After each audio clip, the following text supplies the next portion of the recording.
Welcome to Beyond the Plates. Today we have with us a chef, an instructor, an educator, a consultant, and also an entrepreneur who have our own food brand called Hurlar's Kitchen. She has played an important role in the life of a lot of Nigerian chefs, me included. And today we are here to talk to her, learn from her, and get one or two tips from her about the industry. Please welcome with me Mrs. Adeola Adeshina. I got it here. Chef Hurlar, I have to go and look for your name. I said, God. I was waiting. Chef, he said, no. When I said, do you know that I've been calling Chef Hurlar all my life? No. He said, no. I said, Mrs. Proudly. You're not even, it's not obvious with you.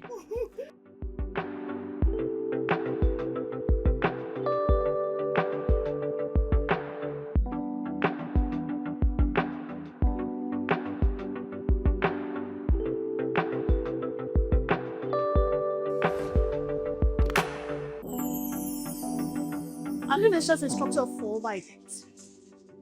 Yeah, for over a decade. I started working from the first year. I'm doing this. So imagine, a particular student came in and then, she came for class. I mean, a lot of little things happened. But we were in class, everything went on. After the class, it's probably her. She was waiting for her ride. So we sat down, we were having a conversation. I asked her, how was your class? Did you enjoy it? Is everything okay? So she was giving me just about she came to Nigeria, blah, blah, blah, yeah. Some discussions, and that was it. And then a few days later, there was a query. Yeah, that's... I was in shock. So when they told me it was this particular student, I didn't understand. Where is this coming from? I didn't understand. I think we had a good And conversation. it really affected me, honestly, because I sat down and I'm like, okay, was there anything that happened in that class that I was not aware of? And then she complained about so many things. Yeah. And in my head, I just felt like, you had the opportunity to address whatever because number one, it was your first class. So you didn't even come for another class. So I now had to, because I didn't want to ask the other students and say, this person said Yeah, so this. it doesn't lead to more. So the second day, the second class, my next class, the student noticed that I was a bit withdrawn. Because so the way I she- try to get along with the students, ask them questions. That way, teaching is easier. Yeah.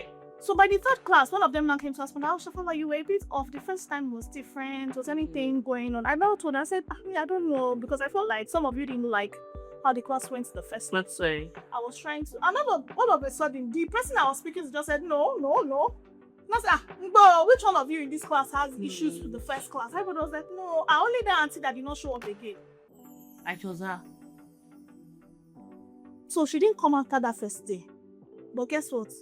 Everybody in class had issues with her. So she was a problem, obviously. They won. So it felt like she came to class to notice things. Maybe for some reason on her way, she already completed her way. I don't want to come back for this class, Jerry. Maybe distance. I don't know. So she just needed an excuse.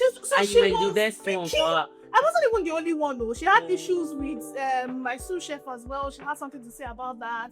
She had something to say about the PR person that. I mean, you guys were one of the best when we were young class. So like, your class was the only class we could keep. So I just can't go into details. Sometimes I always wish I could see her after then, sit her down and ask her what exactly the problem was. I don't know. But then I knew it didn't really matter because I know that most people have given me my flowers. You're still gonna get more. But yeah, I think that was the worst experience. I've had other people do little things, but I didn't count them. But that one really affected me a lot because I still do not know what I did exactly that was wrong. But yeah. I wish you could talk to her and ask her that what really went wrong. Anyways. So on that note, if the fact that you've taught for over a decade, what are those things you see in your student and you know that this one is heading for the top? What are those signs? Okay, so we have different students, right? So because I take both the professional courses and the amateur courses. For the professional courses now, there are some students that are quite unique. For example, Chef Miyossi was my student. Yes. I thought him in African class, and I knew that Miyossi was going to be exceptional from the beginning. Because number one, he would always disrupt the class. I mean, Talk about what he used to preach against now. I mean, Chef Miyossi students out there, I'm not saying you should go and emulate him, but you get Hey, he's always telling us that. I know some of you is going to give me problem in this He's class. going to get in trouble, but guess what? After everybody had left, after the whole class is gone, Miyossi is still there, helping me clear out the whole place, helping me rearrange, asking me so many questions about the class he was disrupting. Yeah. Every time when the class starts, he's there. When the class ends, he's there. He would ask questions. I'm even surprised that Afrofusion is a thing for him. He was acting like he doesn't really care about African dishes. Like, well, you're right. Yeah, you're very right though. But now I realize that all those questions he was asking there, they are paying off for it. So I knew that he was going to do something exceptional. Because he always comes with a lot of questions. Always. No matter how playful he is, there's always a more serious side to it. You know, with what you just said now, having gone through his class, it's helping me understand him better, because I remember then that we always say some of these things that I'm teaching you guys now, you people will understand it later. Yeah. So, what are those things that you think that if you people had let me explain, you don't need to learn on your own? Okay. So one of the first things I would say is leave your emotions at home. Okay. Yeah. Relearn. Okay. Relearn.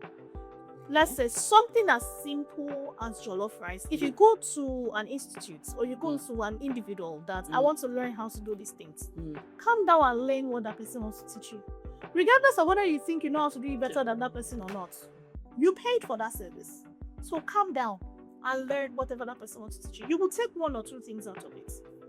So one thing I always wish the students could understand is that you need to relearn.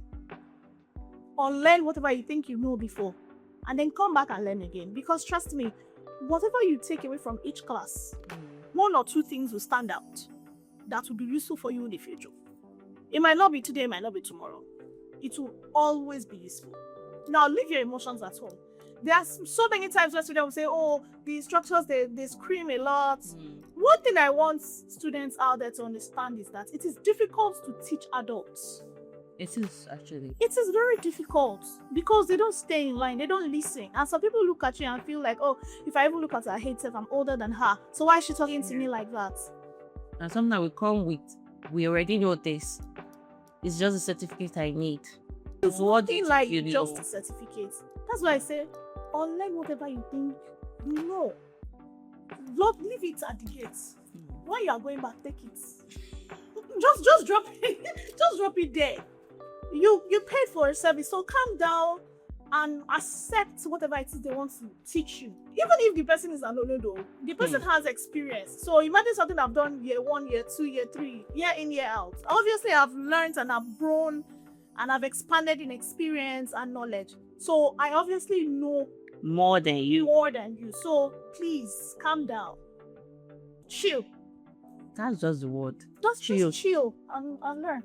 That's basically it. So it's one thing for you to have this passion and say, oh, you want to pursue the passion. Then it's not something else for you to get there.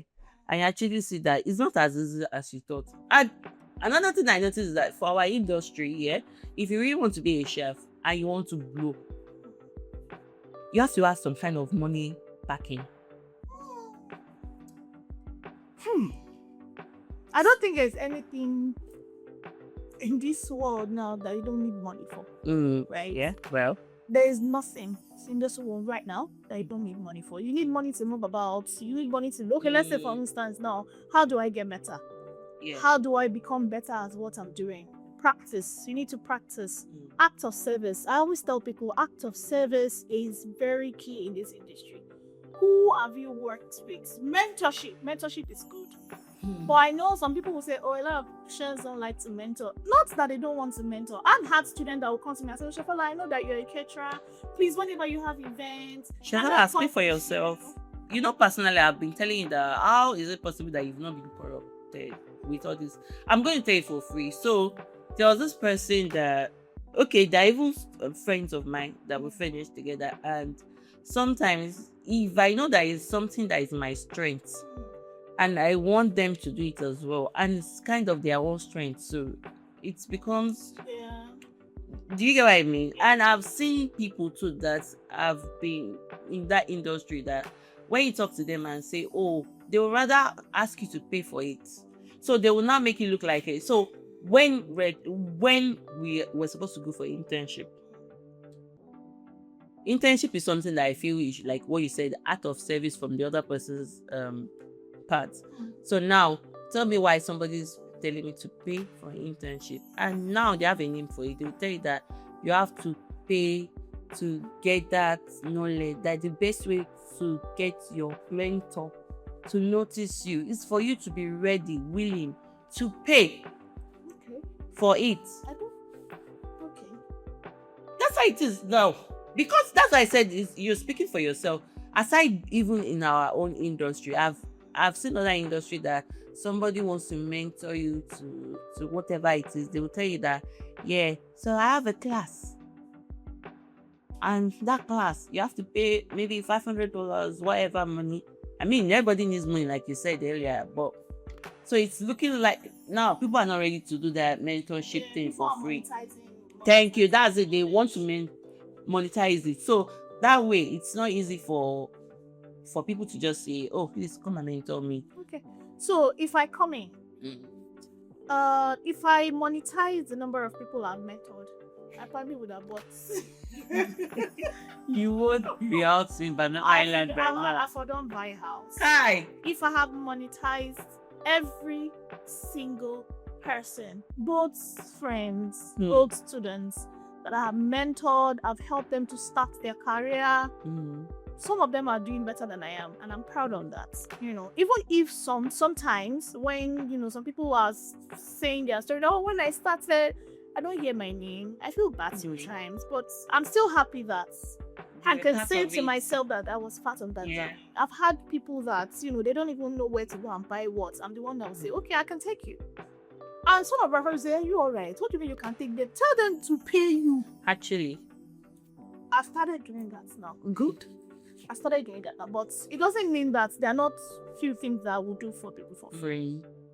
At the end of the day, whoever would appreciate your worth will appreciate your worth. You should appreciate your worth. So one thing I've learned on this journey is that don't be too open to everybody. Yeah. That was the problem I had. I was open to everybody because I didn't see it as a big deal. I felt like what I have is God's gift. He gave it to me without collecting any money from me. So why should I not?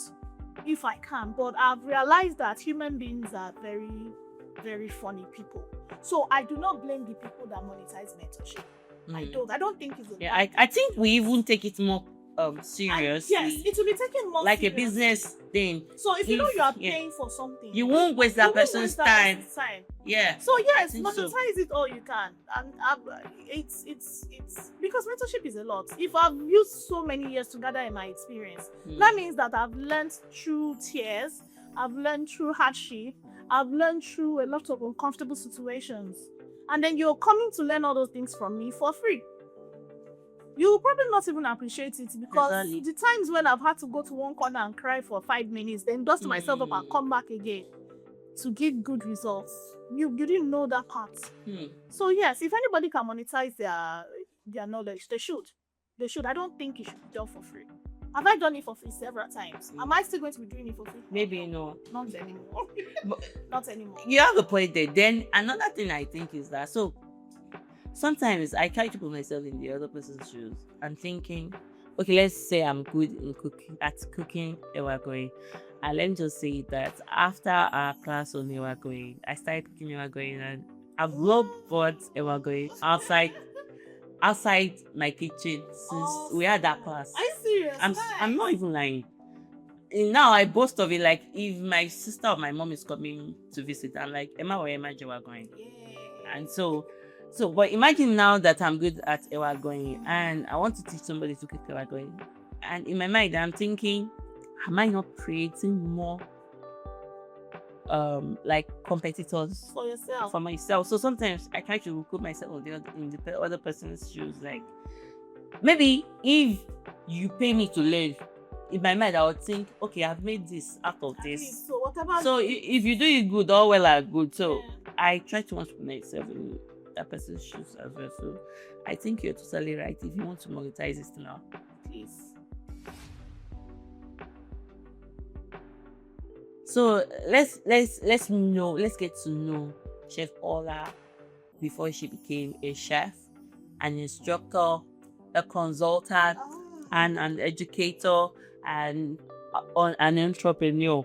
Who was Chef Hurlar before she became all of this? Okay. It's been so long. I'm trying to remember who I was before. God, I'm there. I was a daughter. God rest my mom. My mom, she's late now. She's a single mom. She raised me and my sister. I was a sister. I was a friend. I loved fashion. I still do. I used to model plus size. Yeah, my friends that sells clothes, so I do modeling for them. You show for your face. I still love fashion. I'm still up to plus size modeling. I actually love it. It's something I'm very much neat about. So yeah, I would say some people would say, so if you were not a chef, if you were not a caterer, what would you have done? I would have probably owned one of the biggest fashion houses now. Yes, my mom always wanted me to do that because she's always saying, "Oh, you're so creative."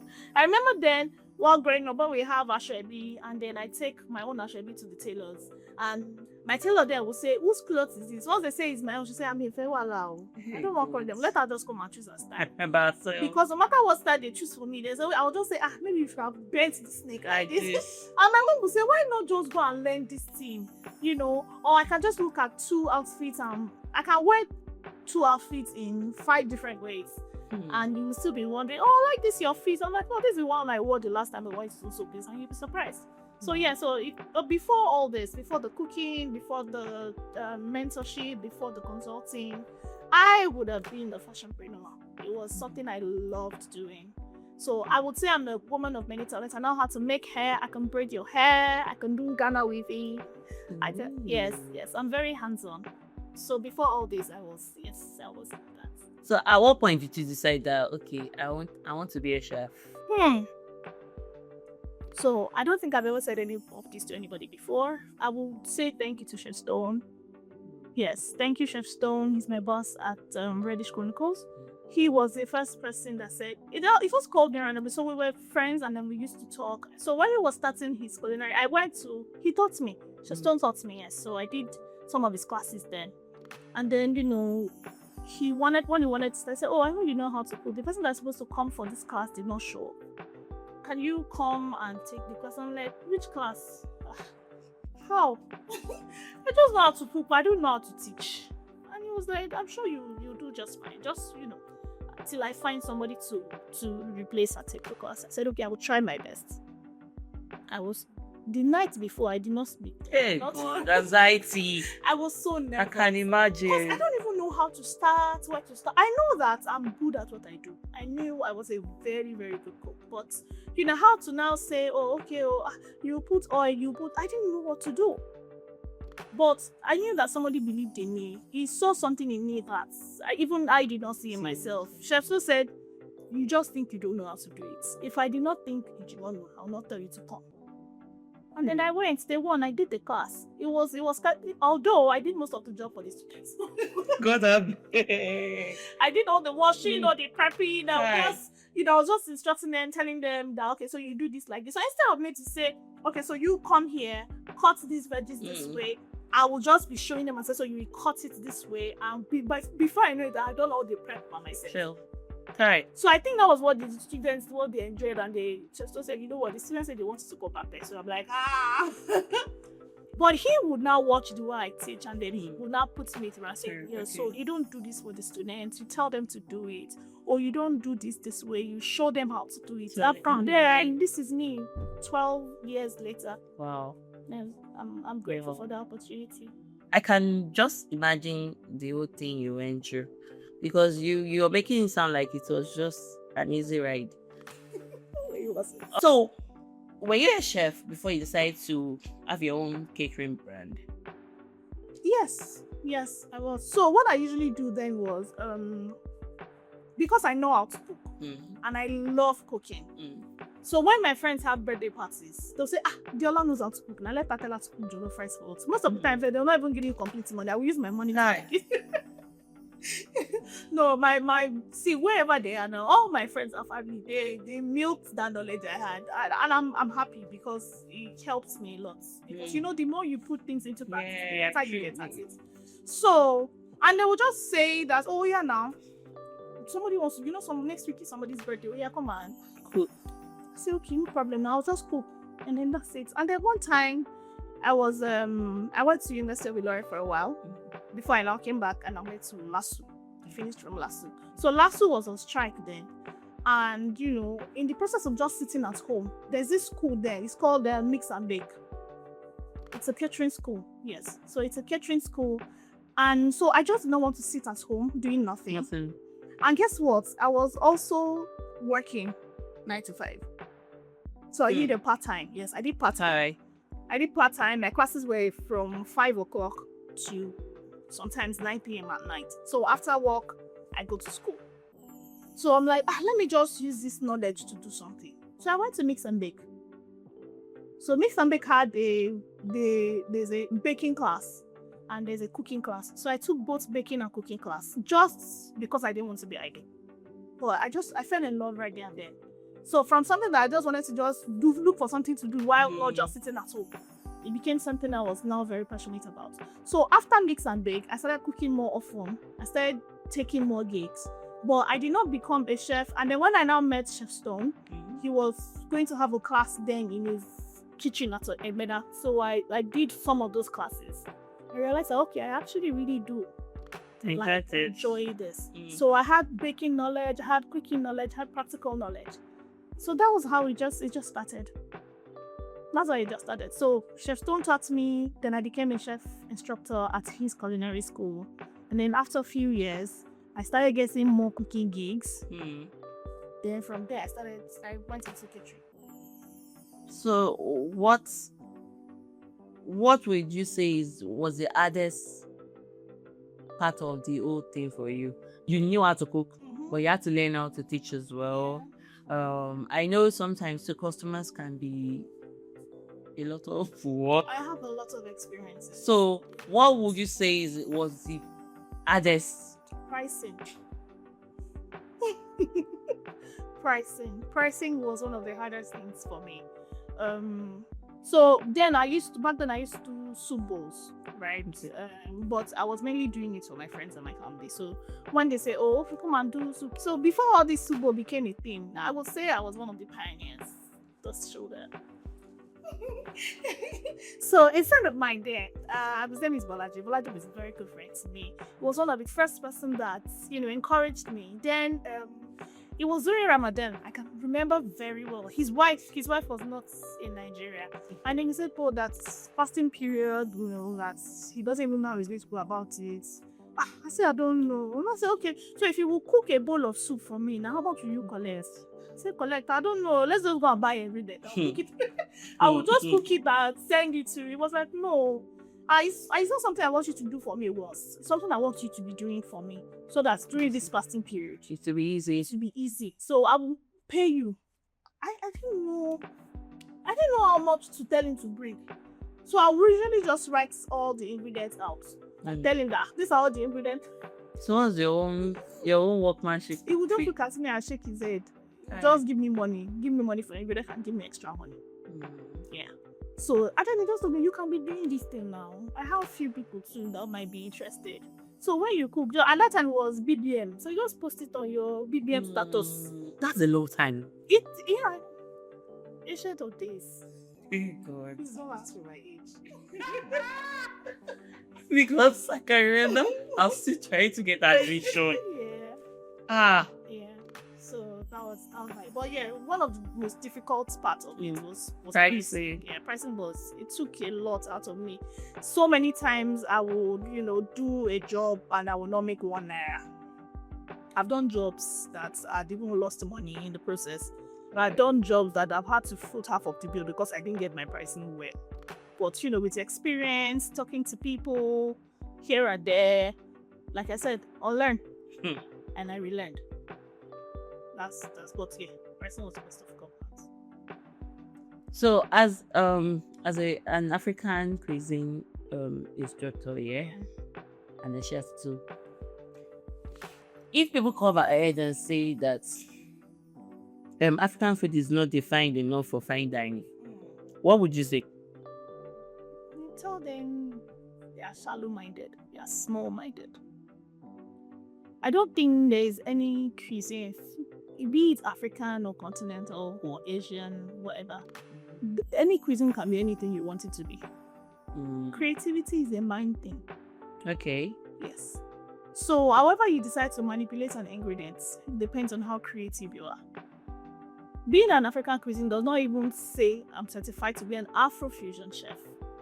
Okay. If I don't have a creative mind, that means I cannot visualize a Nigerian meal, most especially, and see it in another form. Okay. Yes. So if anybody says, "Oh, I don't think Nigerian dishes or African dishes defined or sophisticated enough to eat," okay, so I was going to ask that question. They are just. Do you think our food can stand that? How do I put it now? Like International. Yes. We're doing that now. Yeah, we have. We are doing that now. If before when we started, I would answer. I would just say no. But that's because then we didn't know a lot of things. Life. We didn't know things that Gary is more than ever. Yeah. We didn't know that. We didn't know that moi moi can use a waffle tray to make moi moi. We didn't know that. Yes. Can we? We can. We didn't know that you could make agidi and kotutu into cubes. We didn't. Oh well, I saw that one. Yeah. Then we were small-minded. We just didn't know that African dish can do more than what we're used to. So that if you say African dish can do more, then would you say, because to me, I think in the name of African dish can do more, some people are overreaching right now. Yes. You also prove I agree. overdo this. I agree. And The other day I saw, no offense to whoever created that dish. I'm sure they must. So if I'm not in somebody's mind, I try not to judge their creativity. Because being creative is like people that are into art. There's some art one that you can say this person. What's this? What's in this? Now even my child can do this. But guess what? When the artists come and explain what they did, even you will be begging God for forgiveness. That's when you did say what I said. Where did I say what I said? I'm saying that if I do more to Nigerian dishes than just cooking it the way we are done, all Nigerian dishes should get richer because we can do more with them. All the ingredients we can do about more. Okay, do you see the chef that created the Euro ice cream? I think so. That. Yeah, that's it. The trend. I don't know if it was last year or so. Euro ice cream. Yes. When I first heard it, I'm like, Euro ice cream as well. That's like some umami tastes. See, right there. But would you have ever thought? I'm trying to imagine that right now. So I don't think there's any Nigerian dish that should not be talked about. But there's a lot of things to shoot about. We've seen a lot of conversation online lately about African culture. Which African countries, how they say, oh, our jollof rice is better than yours and all that. So, which country would you say is still with us right now that's beyond our friendly rivalry and all that? Yeah. So, which country would you say is kind shoulder to shoulder with Nigeria in terms of richness of Aze? So, the thing about most Nigerians, please, you guys don't come for me. The thing about most Nigerians is that mainly open for Nigerian dishes. Instead of you going to other countries and be looking for what did they say Nigerian food matter? Are you all coming from Nigeria? We want to need be safe. We want to be safe. Sorry. We need to be more open to trying other people's food too. You want Nigerians dishes. You want your dishes to be recognized. You to try as much as possible to see what their own culture, what their own dishes. If I have the opportunity, I would like at least go to different African countries, at least 2 or 3 countries every year, if I have the money. And trust me, what I'm going there to do is try out new cuisines, try out their dishes, eat their food. The way I like to learn, the way I learned how to do most dishes, I learned from the streets. Because I have instructors too that I've learned from. But I learned mostly from the streets. I used to have a lot of customers in Oyibo markets. Those old women. All my natives, I learned from those women. I will go there, sit down with them. Mama, there's one my mama Chibuzo. Once I go say, my friend, you have come? I say, yes.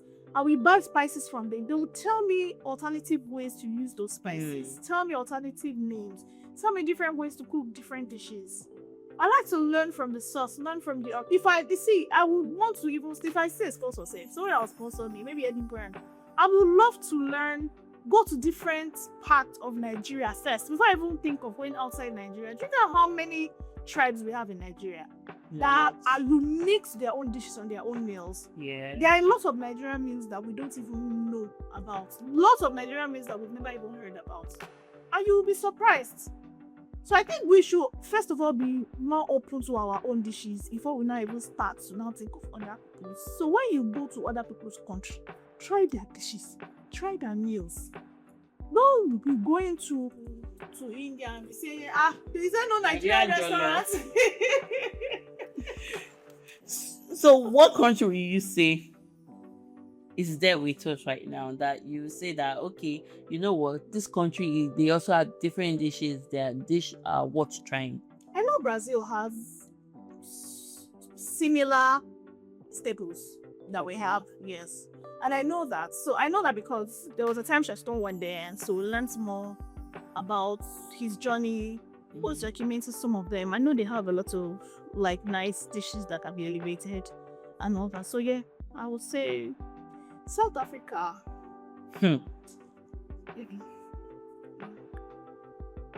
Kenya, Tanzania, Togo, yeah, I like Togo. I like their banku. Okay. Ewago is not a Nigerian dish. It's not ours. Yeah, I know they're not. It's not our food. Yeah. But I would still not say Togo when it comes to it's there with us. There with us. No, I still will not say that. Ghana, our brother, our forever rival and brother. It's a love-hate relationship. They do have a lot of dishes so that I can relate with. Maybe Ghanaians. Okay. Maybe Ghanaians. There's always been this discussion about ethnic groups that have the most soup, food, dishes, in Nigeria.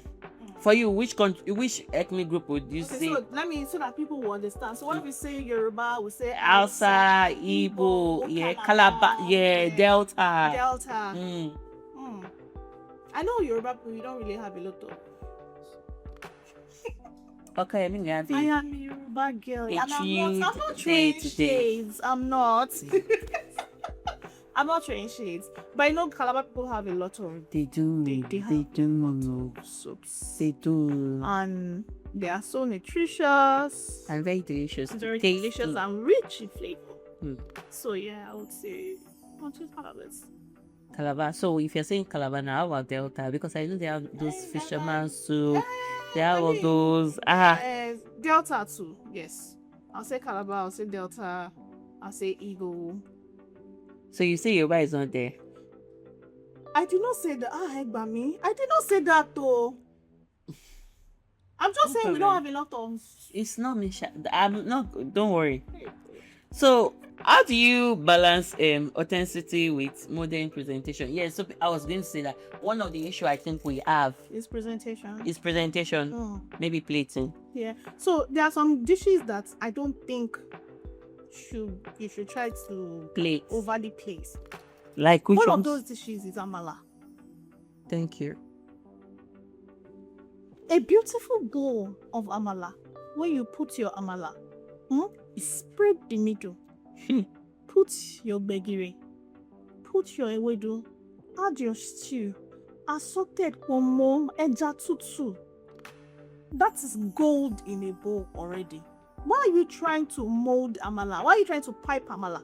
Thank you. That's the word. Pipe it. Now, this is my own opinion. We have people that have tried, and people will still say, oh, it looks nice. I don't even believe it's amala. But I would not, I don't think we should be plating amala. Amala alone, abula, let me say alone, is a whole plate. Did you see the color contrasts in that plate, in that bowl? Yeah. So imagine you have a white bowl, black amala, yellow begiri, Green ewedu and red red. okra stew. What else do you want? You had everything. That's a Parsley. gold mine. Finely chopped parsley or cilantro. What if you even now dry your ewedu? Dehydrate your ewedu and use it as a crunch if you need to garnish. So there's some dishes that I don't think is necessary for us to want to elevate the look. If you plate your amala very well, your plate is clean, it is well arranged in a bowl, anybody will be curious to want to see what's on that plate. So there are some dishes that I don't think or feel necessarily needs to be plated in some certain ways. We can just leave things the way it is. You can still plate jollof rice. You can still plate. But don't blend it. Don't do that blending thing. Because that's another thing. Now, if we're talking about. But you can use it as stuffing. You can stuff it. You don't have well, to yeah, blend it. well. You don't have to blend it. Yeah, well. You can use it for maybe a Wellington or something. Okay. So yeah. I would really like you to be honest at this point, yeah. You know, I was once your student. Yes. Be sincere. What kind of thing did you describe me as? Wait, well, I can't. You know, it's just so stuck in right now. But I just want to know what kind of style was I it? think one word is you were very inquisitive. Yeah, that's one word. You're very inquisitive. And then secondly, I mean, they know it's money. Yeah, you were very inquisitive because you always want to. So if you see one thing, you want to know different things about that particular thing. You just don't want to ask one person. Say, oh, Chef Hurlar, that's Gary. Oh, okay, nice, Gary. You will be like, oh, Chef Hurlar, that's Gary. Okay, nice. Can we do this with Gary? Can we do this with Gary? If I do this with Gary, yeah, you're inquisitive. You are. Okay, I'll take that. My head is sweating, but thank you. Producer did not put tissue here, but it's okay.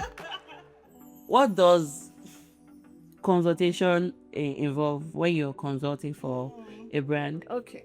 So for instance, now if we have like different types of consultations. So we have some people that are like small businesses. Okay. They still want to cook from their home, but they want to sell their dishes. So if that kind of person, contacts me, recently a friend of mine, I like to use life experience. Okay. A friend of mine, she's doing very well. She's in the UK, and she was like, "Oh, babe, so I'm thinking of starting food business."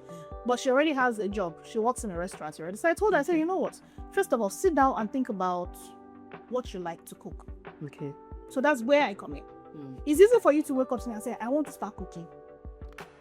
But if you start with what you don't enjoy cooking, you get tired and you stop. Yeah. So the first question I asked her is, what do you like to cook the most?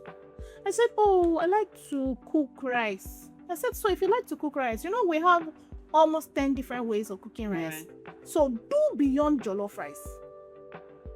Do asun rice. Do gizdodo rice. Do getty rice. Do ofada jollof rice. Do ofada fried rice. Do ofada salad. So I gave her, and she was, by the time we were done. Consultation. So by the time we were done, she was like, oh my God, okay, I need to go back and think again. Okay. So that's where I come in. I open your mind. So possibilities of the things that you can do beyond just, I want to cook. Okay. Now, after you've now realized that, okay, this is what you want to, why not just start with that thing and master it first before you start piling it up with other things. Okay. So I help you with creating your menu. Okay. Building your recipes. Okay. Your branding as well. I will give you advice. So I advise people on, I think you should do this. I'll send you samples, share ideas with you, and then we come to one and say, okay, you know what, this is what you want, no problem. What color do you want to use for your branding? How do you want to do your packaging? How do you want to pack your food? That's for small businesses. So if, for instance, we now say restaurants, so I come to your place, look at where you want to use as a restaurant. The first place I always go to is the kitchen. That is the kitchen. I'll see how big, because people make mistakes and say, I want to open a restaurant, but by the time you see the specs they are using for kitchen, it's as if they want to be cooking house food there. They don't understand that inside your kitchen there has to be a dry store, there has to be a wet store, there needs to be a prep area. So depending on the size and capacity of your restaurant, you probably need to have a butcher area. You probably need to have a cold room. So, but most people just say, oh, I have money, I like the food business, I want to open a restaurant. So if you don't know that all these things are very important when you start, your restaurant will probably collapse before you even start. Okay. So that's where we come. So we tell you what to do, where to put this, how to put this, what to buy, what not to buy, help with recruiting as well, do interviews for you, make sure you have the right hands, and then help set you up.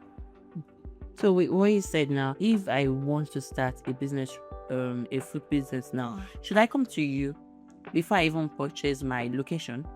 I mean, if you have a location, after? Yeah, so it would be nice or easier if, you have a location in mind and you share with your consultant. Okay. So that way, the person, because they have a broader mind and they have more experience, they'll be able to tell you that you cannot go and get a space in maybe Ajegunle now and say you want to open a fine dining restaurant. Okay. Now, it's not like I'm saying that people are in Ajegunle, they will not understand fine dining. But there has to be a particular area that you are sure that if you open your restaurant there, You know, Ajegunle. Moving on. I mean, so you have to be sure that you're not opening a 5-star restaurant where you're supposed to be opening a cooker. So that's it. So if you don't have a space yet, it's better you tell your consultant about it. So it's better for you to just say it. And once you conceive the idea, start talking with the consultant. Yes. It's easier that way. It's easier that way, yes. So with what you just said now, would you say that we have like a standard 5-star restaurant in Nigeria? I don't want to go there. Thank you. 2-star? We do. We have 2-star. Yes, but let's get on. Okay. So what's that first thing you notice when food brand ask for help? Let's say there's a food like a brand that is already in existence. I'm guessing that there are also people that are in existence that they know that something is wrong somewhere. Yeah. And they come and do consultation. Most times, what's that first thing you notice? Organization. So most times when people that are already in the business and they have issues, the first thing is that they probably don't have a standard recipe. Okay. So one of the things that they have issues is that today now, you might the jollof rice they sent to my customer was so nice. The one they sent to the other customer, I didn't like the taste at all. The soup they sent is because they get cooks that knows how to cook but don't know how to follow recipe. That's another problem we have in Nigeria. Consistency can always be an issue. Because you're a cook and you know how to cook, it's amazing. But you also need to know how to follow recipes. So that if you are cooking that same dish 10 times over and over again, you are giving me the same quality and taste that I hired you to give me. So let's say, for instance, you want to do 5-liter bowl of stew for people that do soup bowls. It's not just about coming and packing meat and packing fish and packing everything inside. No, there has to be a standard. Yeah. For a 5-liter, we have 20 pieces of meat. Yeah. For a 5-liter, we use a jatika. We use how many cups? If you ask most people now and say, okay, so if I want to book a 5-liter, how many cups of pepper mix do you use? That's it. So they just pack pepper, put, mix. It doesn't mean that it will not be tasty, don't get me wrong. Yeah. But so for record's sake, there's going to be an issue. So most of the time, that is where the issues come in. Inconsistency, ingredients and all that. So because you mentioned cook and all that in this conversation now, so we see a lot of And I think it's everywhere. On the internet. We see a lot of content creators that are food content creators, and it's as if everybody's not a chef and all that. So, would you say there's a difference between food content creators and an actual chef? Hmm. Yeah. There is. So, what's that different? So I'm a chef. Yes. I try to create content. I cannot call myself a full content creator. Is this something I would love to go into? Yes. I would love to go into it. So sometimes, no offense to anyone, sometimes because content creators want engagement, they do what will make them get engagement. They say things that will give them the engagement. But for chefs, we are after the taste, quality, presentation. So we're not necessarily focused on what is going to give us engagement. We are focused on satisfying our clients. So, what makes you a chef? I just want you to enlighten people, because I mean you have more experience. You are in that position to tell them because you are an instructor. What makes you a chef? So being a chef is not just about cooking. It's about having the culinary skill, the creativity. A chef is creative. A chef has broad knowledge. Okay. A chef has the proper culinary skill and discipline to cook. A chef has the ability and knowledge to plan a menu properly. A cook would come and say, "Oh, we have events for 100 people now. Let's cook jollof rice. Let's cook fried rice. Let's make amala." Well, a chef will say, "Oh, we have a fine dining event for 100 guests." The ability to be able to plan a proper menu, 3-course, 4-course, 5-course, 6-course menu, and do a proper presentation, the professionalism, the skill to execute that job defines goals from each. It's the same profession, but with different purpose. So, why are you when you're not working? Beyond the plates, why are you? I'm a mom, first and foremost. I'm a wife to a very tall, handsome, dark man. My support system. My husband is very supportive of everything I do.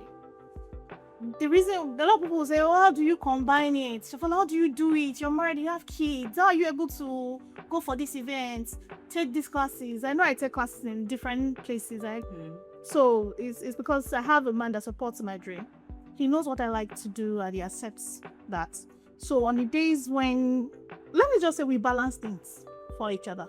So yeah, so if beyond everything, The plates, beyond the plate, I'm a wife, I'm a mom, I have 2 beautiful and amazing children, Audrey. Yes. Sous chef. I'm and Sous chef. Yeah. I'm a sister. I'm a music lover. Okay. I love music. It suits me, it calms me down. I enjoy the oldies a lot. It's not like I don't like the one we have now, but see, No, the uprising. Yeah, I would rather stick with my Nice, my Joe, a mix of both. Yeah. So people will say, "Are you an introvert or what?" An introvert. So what are you? I'm in between. I can. Well, you balance it well. Yeah, I can be this and that, but mostly I would rather just be indoors. Oh, for me to have gotten to this level of my career or whatever, I had to let go of some of these things. Because from listening to you, it seems as if you balance it so. I just found the balance, honestly. I didn't have to sacrifice my family, and I'm grateful to God for that. I'm very grateful to God for that.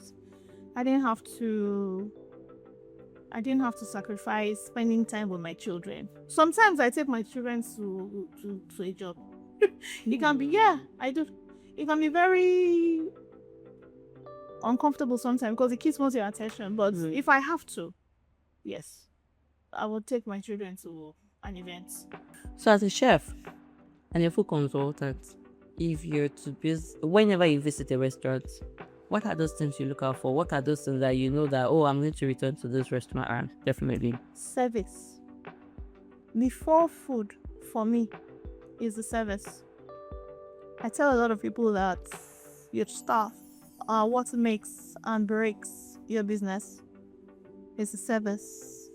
From the waiter to the concierge to the person opening the door, ambience, before we even get to food. So it's not even food first. So it's not food first for me. It's not food first for me. If your food is good and your service is poor, I will not come back. I don't care how delicious your meals are. Except if it's the Puka one that I know that if they don't give you attitude, the food will not be sweet. Because that one, the sweetness of the It food. comes with the attitude. It comes with the attitude. If you are selling amala and they're not eyeing you, that where do you want to buy? You don't want to buy. You should be careful, Abi. You will not be sweet now. You say you should be wondering, am I in the right place? What's going on? You people are not giving me God, body beg. eating. Aside from that, before you get to the food for me, is the environment. Before we now get to our food. I think I can relate with that. So, when people remember you, when they remember your career years from now, what do you hope they remember beyond the plate, beyond your work and all? What do you like people to remember you for? Impact. For every student or colleague or anybody that have come across me during this my life journey, I want everyone to be able to say, oh, I asked her a random question and I got the answer I wanted. Oh, she has been so impactful. She helps me this way or that way. Oh, she could make sure. I want to be known for someone that has been very, very impactful. I think the reason I have stayed this long as a chef instructor is passion. I'm passionate about impacting knowledge. I'm passionate about teaching people what I know. I'm passionate about being able to help people do something with their life. I'm passionate. If I have a way, I'll open an NGO. I'll open an NGO. I used to do. I do a lot of giveaways. I do a lot of cooking. I give a lot of free food. I noticed. But you can always come in to come test something. No problem. I got you. So yeah, if I have later in the future, I would love to open a school where I will, be able to teach people one or two things for free. Now, not necessarily teach like a whole, maybe once in a while, do free classes. I want to be able to get to that point in my life where I can teach people for free every now and then, once in a while, yeah. So I want to be remembered or known for being impactful.